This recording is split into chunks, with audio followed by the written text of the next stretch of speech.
Hi friends, വിഷ്ണുശാലിനിയുടെ latest എപ്പിസോഡിന്റെ promo വന്നിട്ടുണ്ട്. ഇതിലെ വിഷ്ണുവിനെ കോടതിയിൽ ഹാജരാക്കുന്ന സമയമായിട്ടുണ്ട്. കോടതിയില് സത്യാമ്മയുടെ ഒപ്പം രോഹിത്തും വന്നിട്ടുണ്ട്.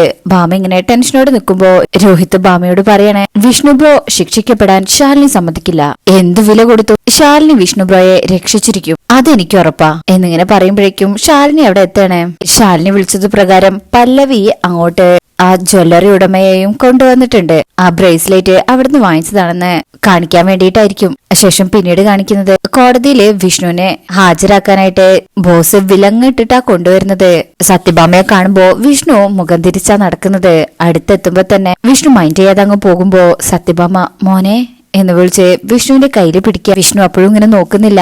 ഭാമ പറയും, മോനെ അമ്മയോട് എന്തെങ്കിലും ഒന്ന് പറഞ്ഞിട്ട് പോടാ എന്നിങ്ങനെ കെഞ്ചി പറയുമ്പോഴും വിഷ്ണു നോക്കുന്നു പോലുമില്ല. ഇനി അതിനും എന്തെങ്കിലും ഭാമയെ വിഷമിപ്പിക്കുന്ന രീതിയിൽ സംസാരിക്കുന്നുണ്ടോന്നറിയില്ല. അതെന്തായാലും അടുത്ത ഭാഗത്തെ കാണാൻ പറ്റൂ. പിന്നീട് കാണിക്കുന്നത് ജഡ്ജിന്റെ മുന്നില് നടത്തുന്ന വിസ്താരണമാണ്. അവിടെ വിഷ്ണുവിനെതിരായിട്ട് വാദിക്കുന്നത് അൻവർ വക്കീലാണ്. വിഷ്ണുവിന് വേണ്ടിയിട്ട് അർജുന്റെ മാക്സിമം ശ്രമിക്കുന്നുണ്ട്.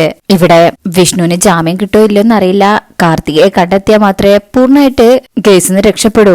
മറുഭാഗത്ത് അൻവർ വക്കീൽ നിൽക്കുന്നത് കൊണ്ട് തന്നെ ജാമ്യം കിട്ടാൻ കുറച്ച് പാടാ. എന്തായാലും നമുക്ക് അടുത്ത ഭാഗത്തിനായിട്ട് കാത്തിരിക്കാം. ഇന്നത്തെ ഈ പ്രൊമോ റിവ്യൂ ഇഷ്ടപ്പെട്ടിട്ടുണ്ടെങ്കിൽ ചാനൽ എല്ലാവരും ലൈക്ക് ചെയ്ത് സബ്സ്ക്രൈബ് ചെയ്ത് സപ്പോർട്ട് ചെയ്തേക്കണേ. താങ്ക്